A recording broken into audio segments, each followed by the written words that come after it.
ಇನ್ನು ಕಾವೇರಿ ನೀರು ಹರಿಸುವಂತೆ ಸಿಡಬ್ಲ್ಯೂಎಂಗೆ ಆದೇಶ.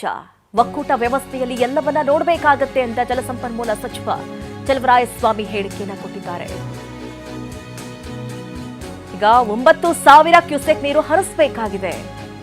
ನೀರು ಹರಿಸಲು ಸಾಧ್ಯವಿಲ್ಲ ಅಂತ ಹೇಳಿದ್ದೆವು. ಆದರೂ ಕೂಡ ಕಾವೇರಿ ಪ್ರಾಧಿಕಾರ ಆದೇಶ ಕೊಟ್ಟಿದೆ. TWRCನಲ್ಲೂ ಸಹ ನಮ್ಮ ಟೆಕ್ನಿಕಲ್ ಟೀಮ್ ಹೋಗಿ ಭಾಳಷ್ಟು ಪ್ರಯತ್ನ ಮಾಡಿದ್ದೀವಿ.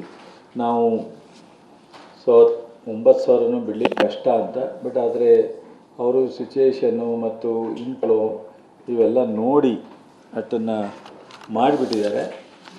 ನೋಡೋಣ, ನಾವು ಒಕ್ಕೂಟದ ವ್ಯವಸ್ಥೆಯಲ್ಲಿ ಸುಪ್ರೀಂ ಕೋರ್ಟ್ ಆದೇಶ, ಕಮಿಟಿ ಆದೇಶ ಮತ್ತು ಇಲ್ಲಿ ಪರಿಸ್ಥಿತಿ ನೋಡಬೇಕು. ಬಟ್ ಆದರೆ ನಮ್ಮ ರೈತರಿಗೆ ತೊಂದರೆ ಆಗದಂಗೆ ನೋಡ್ಕೊಳ್ತಕ್ಕಂಥ ಒಂದು ಜವಾಬ್ದಾರಿಯನ್ನು ನಮ್ಮ ಸರ್ಕಾರ, ನಮ್ಮ ಇಲಾಖೆ ತಗೋತೀವಿ.